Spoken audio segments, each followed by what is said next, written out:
Eu acho que tem um caderninho meu em algum lugar aí. Aqui, ó. Isso. Obrigado. Pessoal, eu quero nessa manhã compartilhar uma breve mensagem com vocês de algo que Deus já vem, assim, desde o início do ano, ministrando ao meu coração.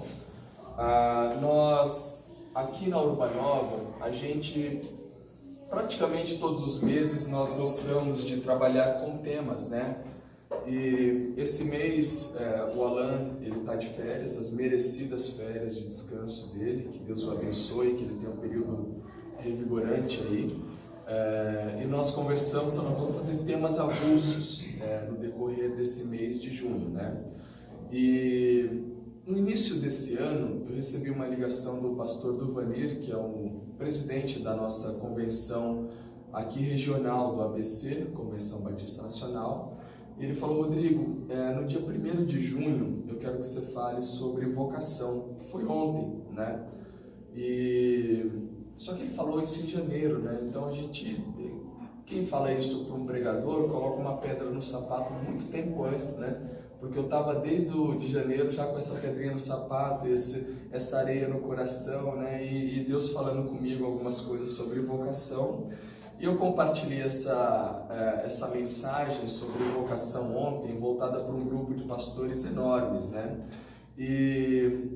Mas quando eu preparava essa mensagem, eu enxergava nela uma forma de se tratar vocação para um grupo de pastores, que é uma mensagem, e uma forma de trabalhar vocação para o nosso grupo de igreja, de pessoas que estão envolvidas não apenas no ministério, não apenas no serviço da igreja, mas de pessoas que, como o Carlos disse, estão envolvidas nas suas diversas áreas, né? Se a gente fosse parar para falar aqui rapidamente, né? Por exemplo, o Carlos, ele trabalha na área jurídica, certo? Camila com vendas, comércio, né?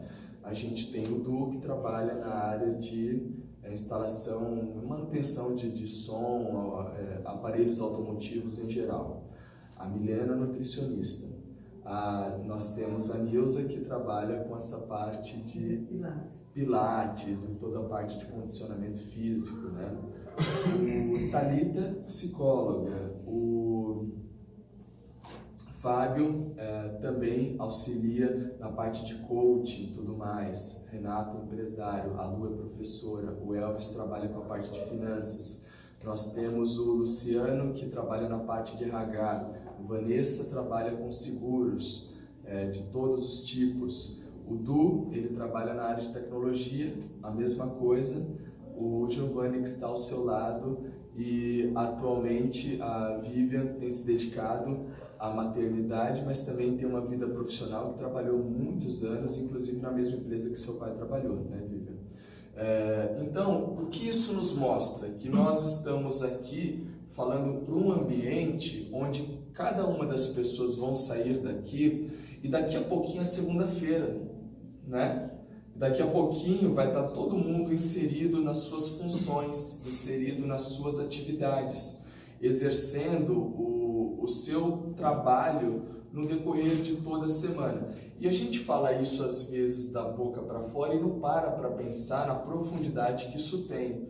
Que cada um de nós, muito possivelmente, passa mais tempo envolvido com essa atividade profissional digamos, no filé mignon do nosso dia, que é o horário comercial, e a menor parte, que é a parte onde nós estamos mais cansados no final do dia, sobra para a nossa família.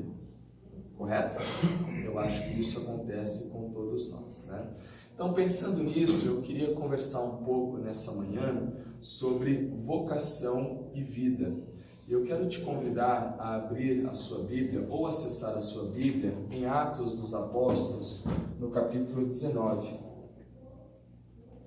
Atos dos Apóstolos, capítulo 19.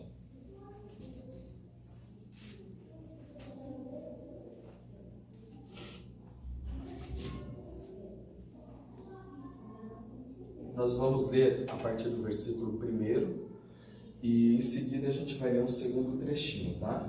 Então, Atos 19, a partir do versículo 1, diz assim: Enquanto Apolo estava em Corinto, Paulo, atravessando as regiões altas, chegou a Éfeso. Ali encontrou alguns discípulos e lhes perguntou: olhem que interessante isso. Vocês receberam o Espírito Santo quando creram? Eles responderam: não, nem sequer ouvimos que existe um Espírito Santo. Então, que batismo vocês receberam? Perguntou Paulo.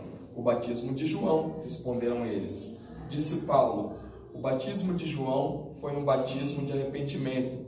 Ele dizia ao povo que cresce naquele que viria depois dele, isto é, em Jesus. Ouvindo isso, eles foram batizados no nome do Senhor Jesus. Quando Paulo lhes impôs as mãos, veio sobre eles o Espírito Santo e começaram a falar em línguas e a profetizar. Eram ao todo uns 12 homens. Paulo entrou na sinagoga e ali falou com liberdade durante 3 meses, argumentando convincentemente acerca do reino de Deus. Mas alguns deles endureceram e se recusaram a crer e começaram a falar mal do caminho diante da multidão. Paulo então afastou-se deles, tomando consigo os discípulos, passou a ensinar diariamente na escola de Tirano. Isso continuou por 2 anos, de forma que todos os judeus e os gregos que viviam na província da Ásia ouviram a palavra do Senhor. Essa é a chegada do apóstolo Paulo a Éfeso. Vamos um pouco adiante agora, capítulo 20, a partir do versículo 25. 25. Diz assim: Agora sei que nenhum de vocês, entre os quais passei pregando o reino, verá novamente a minha face. Portanto, eu lhes declaro hoje que estou inocente do sangue de todos, pois não deixei de proclamar-lhes toda a vontade de Deus. Cuidem de vocês mesmos e de todo o rebanho, sobre o qual o Espírito os colocou como bispos, para pastorearem a igreja de Deus, que ele comprou com seu próprio sangue.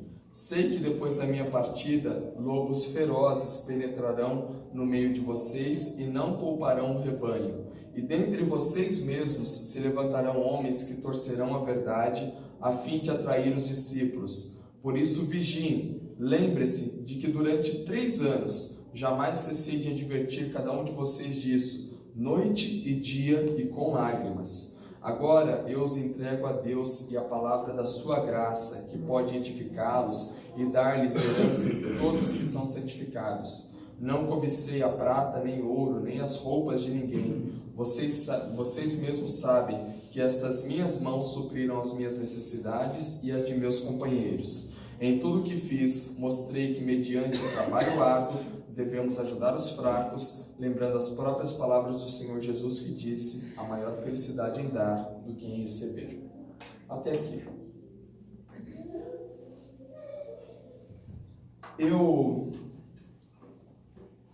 Quando eu me converti, algum tempo depois, eu comecei a passar por um dilema muito grande, que era o seguinte: eu me converti numa igreja muito pequena, uma igreja pentecostal que não tinha nenhum jovem lá, mas logo que eu me converti, eu senti assim como que uma voz dentro de mim, não era audível, era uma percepção, como que Deus falando assim para mim: olha, tem algo a mais para você fazer, abre a sua boca e fala, expõe a mensagem do Evangelho.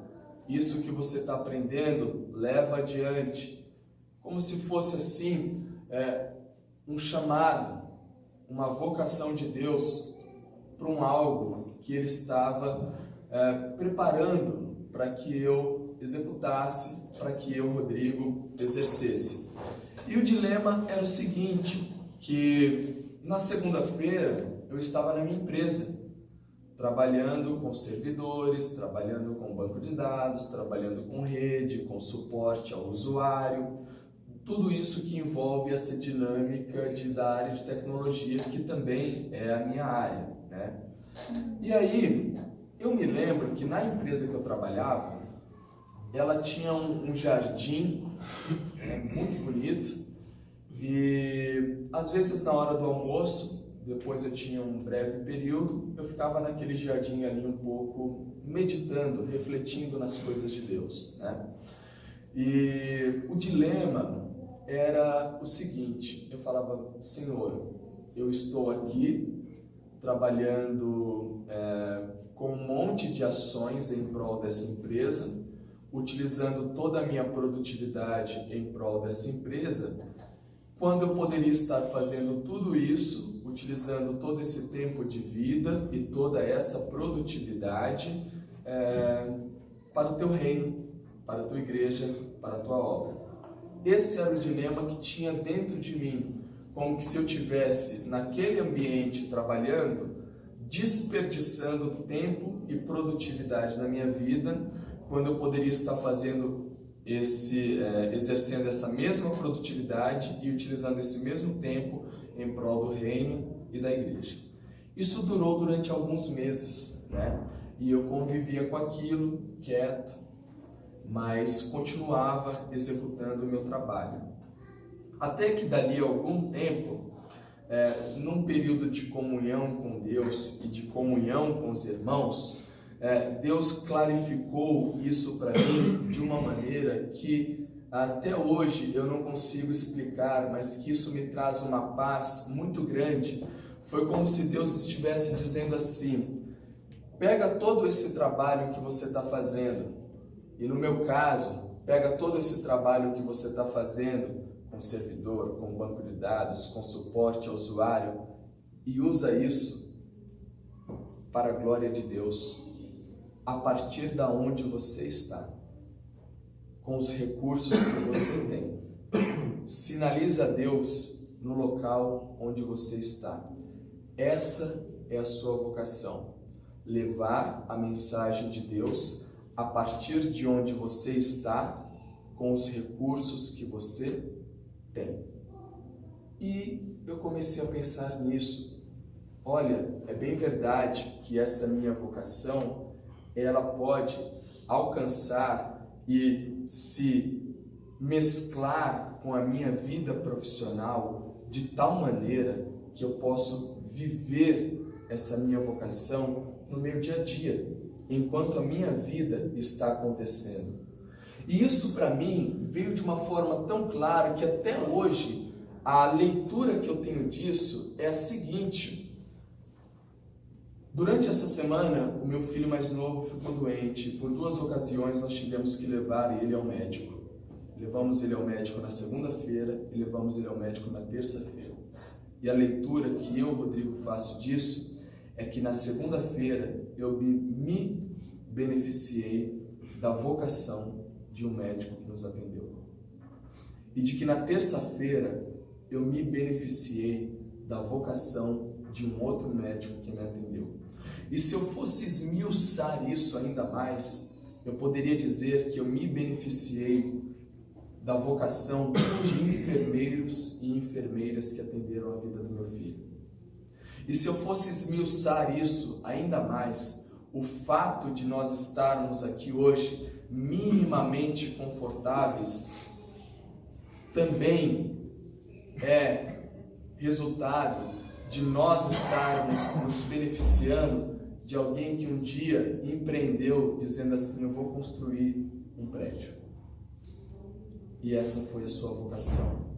De alguém que está lá embaixo utilizando a sua vocação para nos recepcionar. De alguém que no nosso dia a dia de vida está nos beneficiando utilizando a sua vocação para que nós sejamos de alguma maneira alcançados.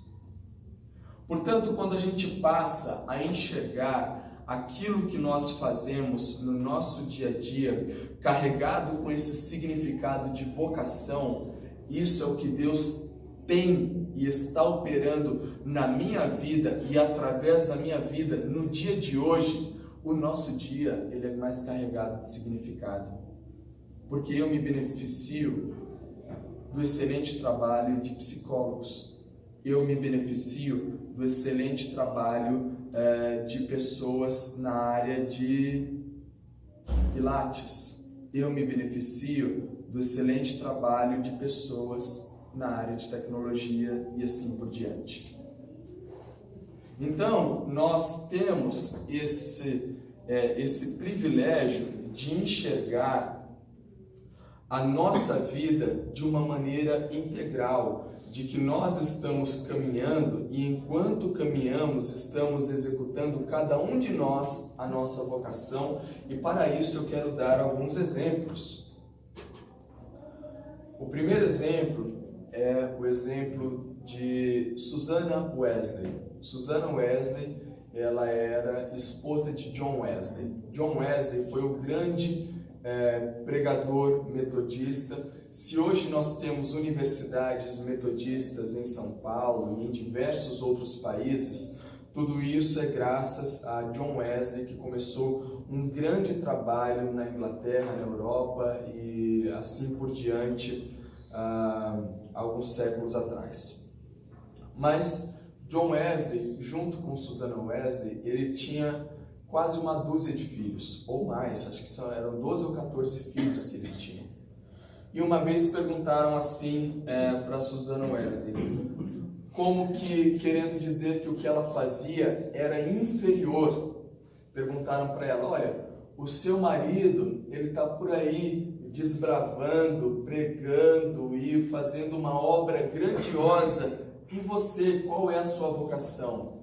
E ela respondeu, Deus me deu a vocação de eu cuidar de forma digna de todos os nossos filhos, enquanto o meu marido consegue executar a vocação dele, pregando o Evangelho enquanto ele sai. Então a vocação dela foi entendida como ser mãe. Como ser mãe. A Igreja Católica, ela faz uma divisão.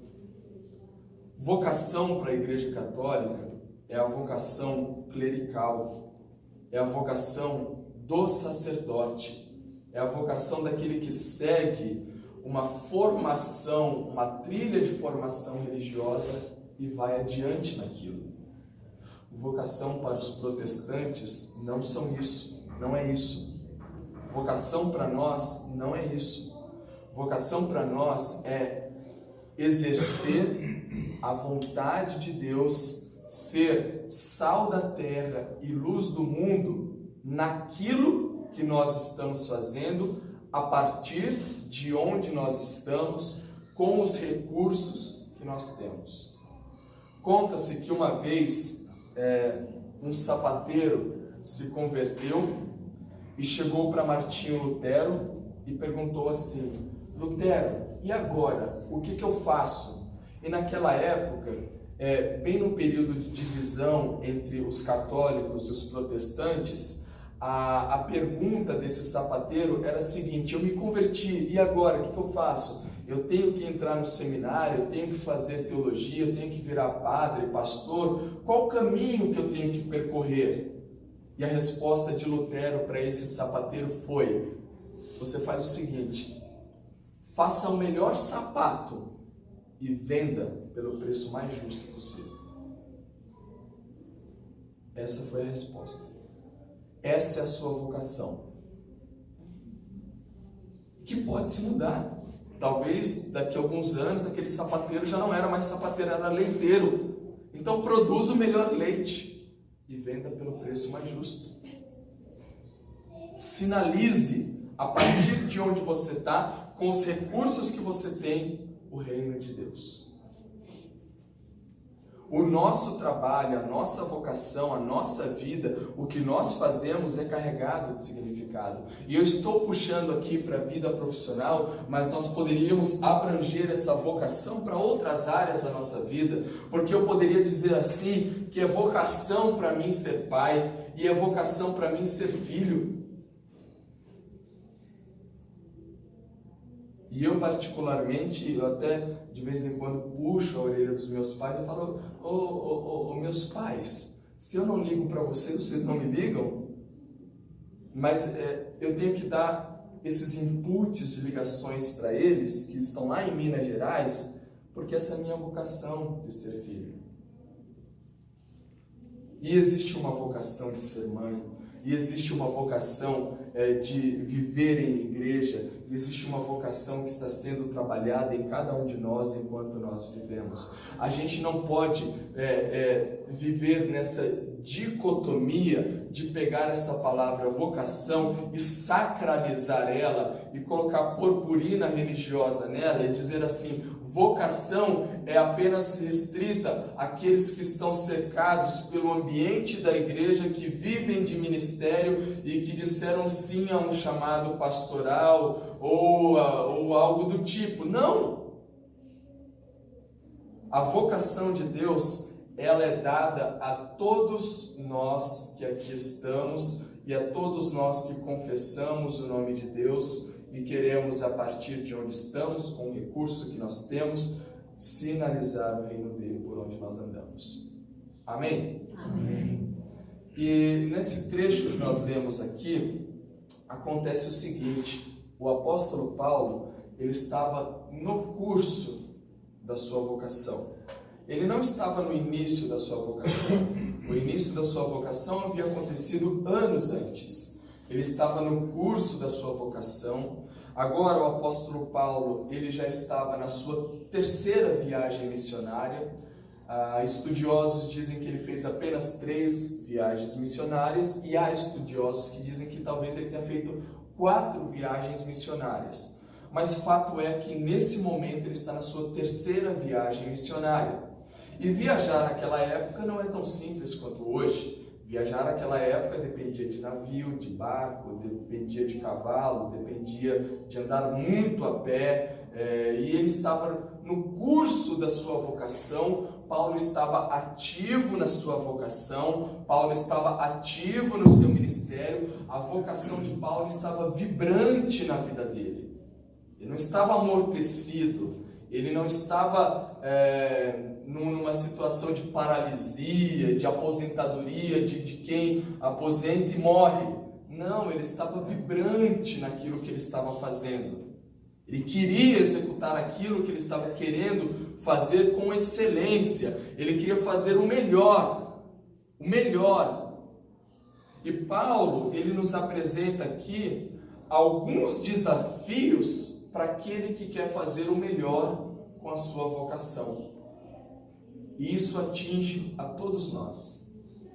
O primeiro aspecto que nós aprendemos aqui com o apóstolo Paulo, o primeiro desafio que nós aprendemos com ele, é que o vocacionado, quem entende a vida como uma vocação, quem entende a vida profissional como uma vocação, quem entende o ambiente onde você está inserido como uma vocação, esse vocacionado não espera condições ideais.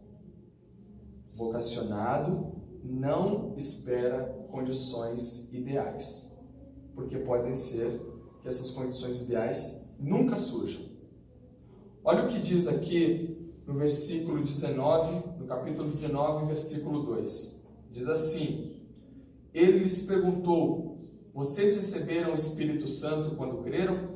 Eles responderam: não, nem sequer ouvimos que existe o Espírito Santo. Mais para frente, versículos 8 e 9, Paulo entrou na sinagoga e ali falou com liberdade durante 3 meses, argumentando convincentemente acerca do reino de Deus. Mas alguns deles endureceram e se recusaram a crer, começaram a falar mal do caminho diante da multidão. Paulo então afastou-se deles, tomando consigo seus discípulos, passou a ensinar diariamente na escola de Tirano. E um pouco mais para frente, no capítulo 20, versículo 33, diz assim, o apóstolo Paulo falando: não cobicei prata nem ouro de ninguém, nem roupas de ninguém. Vocês mesmos sabem que essas minhas mãos supriram as minhas necessidades e as de meus companheiros. Em tudo que fiz, mostrei-lhes que, mediante o trabalho árduo, nós devemos ajudar os fracos, lembrando as palavras do próprio Senhor Jesus, que disse que a maior felicidade em dar do que em receber. Aqui está o entendimento de que alguém, para executar a sua vocação, não aguarda situações ideais, não aguarda condições ideais. Sabe por quê? O ideal aqui seria, quando Paulo chegou em Éfeso, o ideal seria ele encontrar um time pronto, preparado para trabalhar com ele. Pessoas formadas no seminário, experimentadas no ministério, eloquentes na sua fala, convincentes na sua argumentação. O ideal seria ele ter esse time perfeito para trabalhar. Mas ele não tinha isso. Quando ele chega em Éfeso, o que ele encontra é um grupo de discípulos que não tinha nem os conhecimentos básicos acerca de Deus. Eles sequer sabiam que existia um Espírito Santo. O que é isso de comer? Não sei. É enlatado? Não conheciam. Se ele esperasse situações ideais, ele queria o time perfeito, mas não existe time perfeito. Então, joga com o time que tem. E é fantástico perceber que depois de 3 anos que o apóstolo Paulo permanece ali em Éfeso, esse grupo que ele encontra, que sequer tinha ouvido falar do Espírito Santo, esse mesmo grupo agora fica responsável por aquela igreja. Olha o amadurecimento que esse grupo teve ao longo de 3 anos, ao ponto de falar agora com vocês. Vão adiante. Se ele ficasse esperando condições ideais, isso não iria acontecer. O ideal seria, quando o apóstolo Paulo chegou em Éfeso, que viesse um Uber pegar ele, levasse ele até um auditório perfeito, com ar-condicionado, com projeção, com cadeiras confortáveis, com um cafezinho. O ideal seria isso para o apóstolo Paulo. Mas não teve. O que ele fez? Ele pregou durante 3 meses numa sinagoga, chutaram ele para fora, falaram: aqui você não fica mais.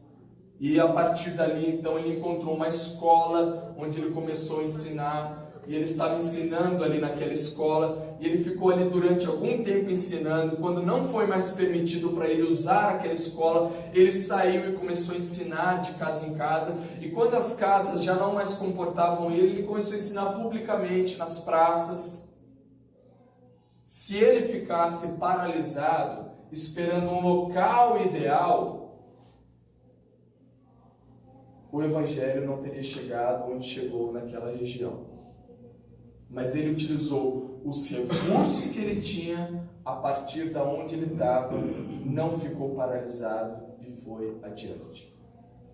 O ideal era que quando o apóstolo Paulo chegou assim para pastorear a igreja de Éfeso, tivesse assim a diretoria da igreja de Éfeso reunida, falando assim: olha, pastor Paulo, nós estamos muito felizes em recebê-lo e aqui está o salário que a igreja vai destinar a você.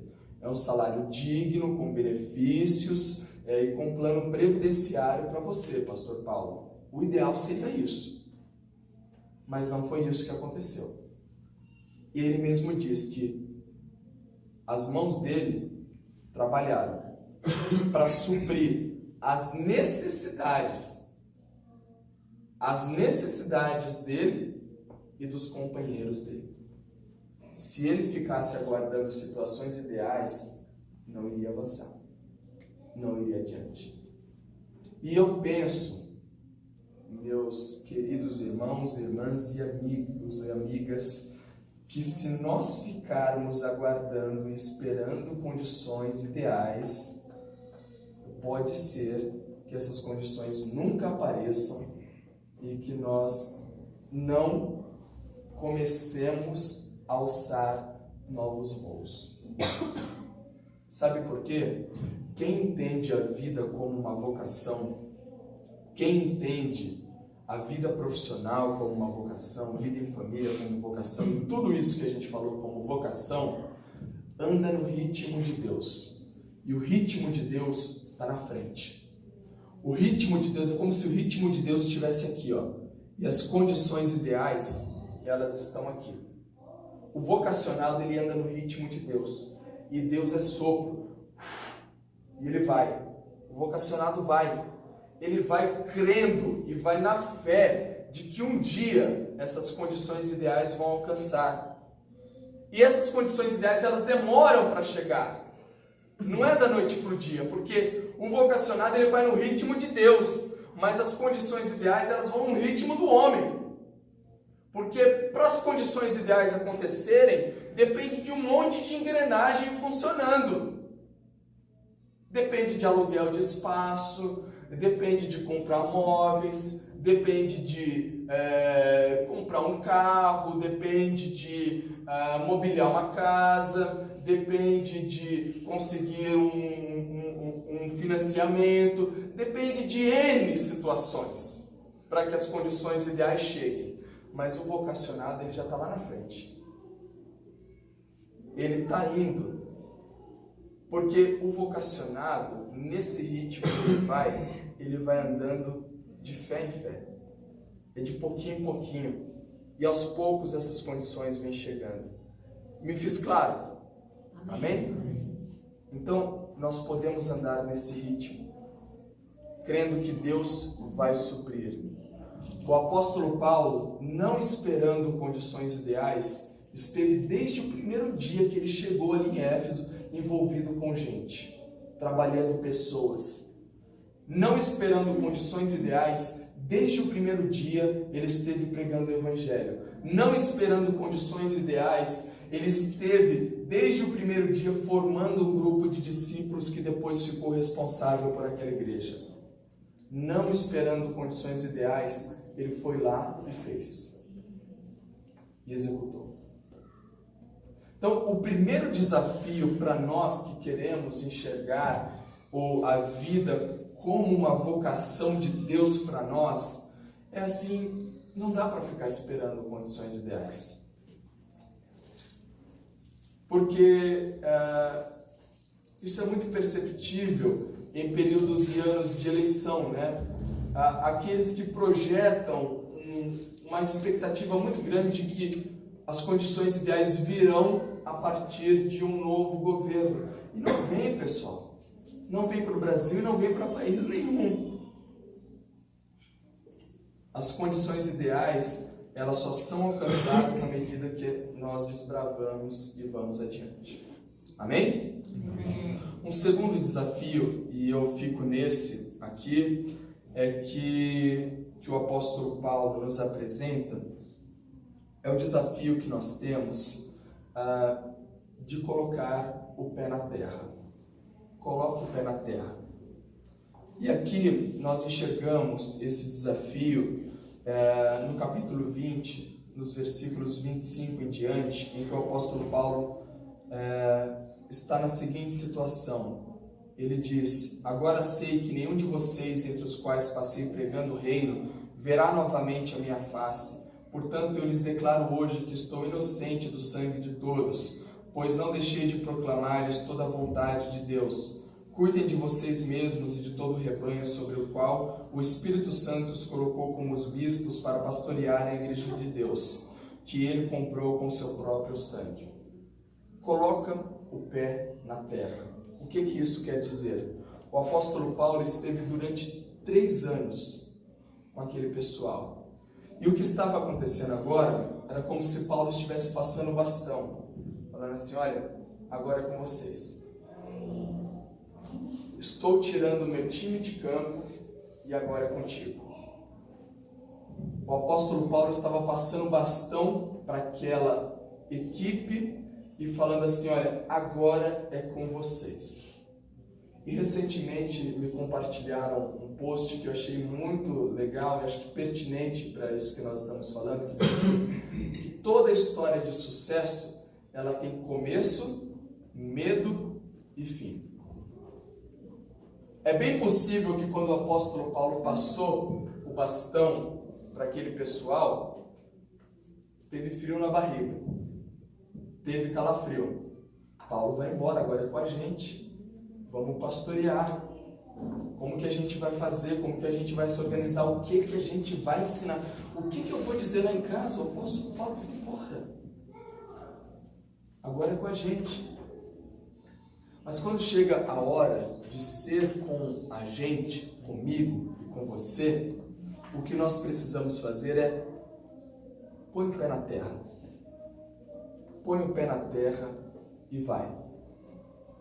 Sabe por quê? Quando uma oportunidade chega até nós e nós a entendemos como sendo uma oportunidade vinda de Deus, porque de outra maneira ela não chegaria, nós pegamos esse bastão e vamos adiante. Porque o Deus a quem nós servimos, Ele não está esperando de nós perfeição, isenção de erros naquilo que nós vamos fazer. O que Deus está esperando de nós é fé, coragem, para crer que o Deus que nos faz andar sobre as águas está conosco.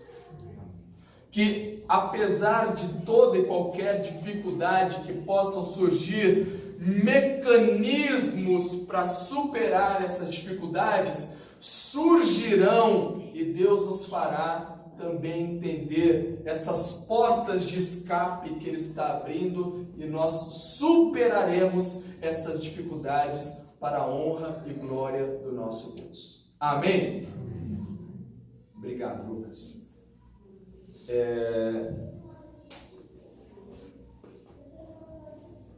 Isso é tão verdade que o bastão chegou para esse pessoal de Éfeso. Eles pegaram o bastão e começaram a pastorear.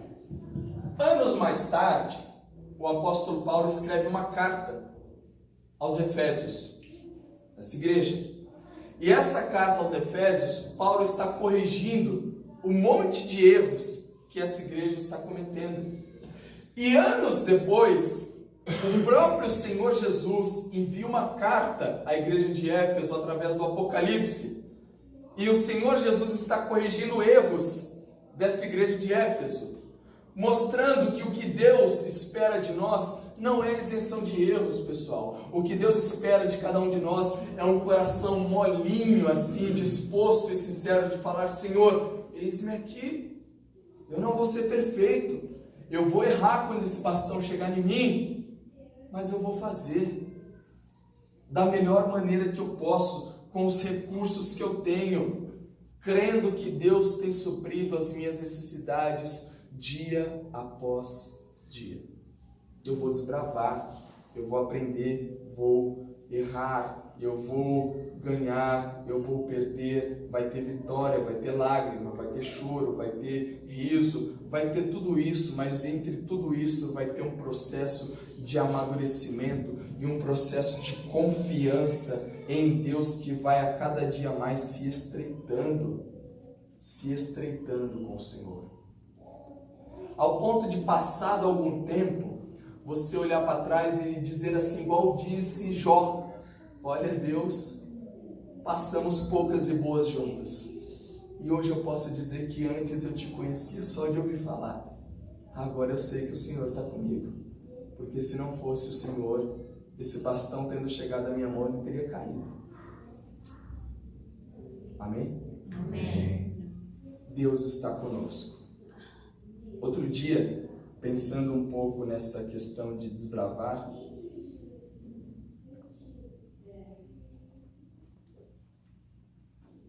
eu escrevi